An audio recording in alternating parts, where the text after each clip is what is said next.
Bismillah, walhamdulillah, wassalatu wassalamu ala rasulillah, assalamu alaikum wa rahmatullahi wa barakatuh. Today we will be going over Lesson 2.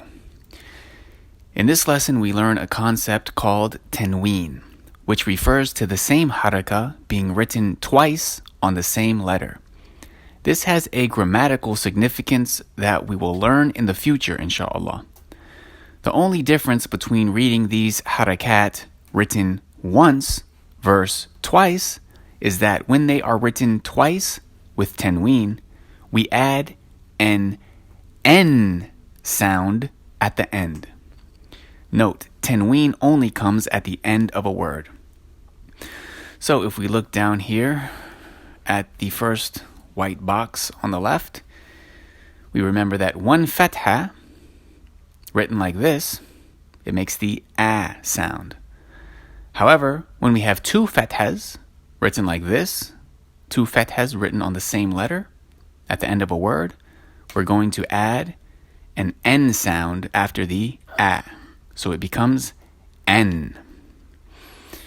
In the first lesson, we learned that one kasra written like this makes the I sound. However, when we have two kasras written like this, we're going to add an N sound after the I, so it becomes in. And we learned in the first lesson that one dhamma, written like this, makes the U sound. But when we have two dhammas with Tanween, it can be written in this way with literally two dhammas, one after the other. Or it can be written like this, with a dhamma and then a little squiggle at the end coming up and going out. And that's the symbol that we're going to use throughout the exercises. So when we have two dhammas, it goes from U to un. We add that N sound at the end, un. Exercise 2. Practice pronouncing the letter ba, which we also learned in the first lesson, with Tanween, meaning two harakas written on the same letter. Write down the correct pronunciation beneath each example. The first row has been completed for you. So remember, we're going to start from the right because Arabic is written from right to left. So in this first example we see, this of course is the letter ba, which is represented by the letter B. So we write that B underneath. And then above it we see that there is not one but two fathas. The first fatha making that A sound and the second one making that N sound.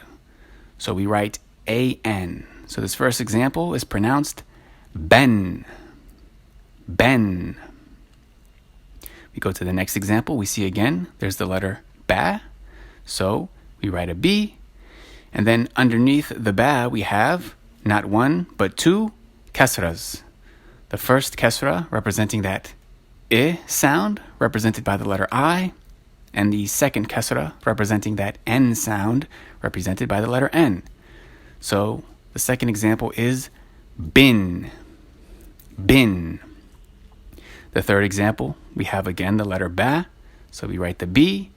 And then we have this symbol here, which represents two dhammas.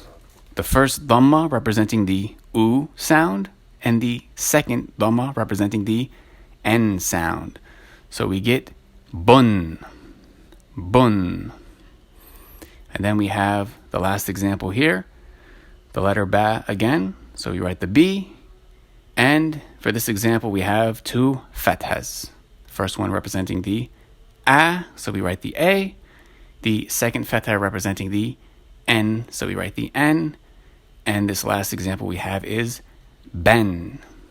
Ben. So all you need to do now is just go through the exercise. It's going to get you into the habit of identifying the different harakat when they have Tanween. So you can get used to identifying them and pronouncing them along with the letter ba. Jazakumullahu khairan. Wassalamu alaikum wa rahmatullahi wa barakatuh.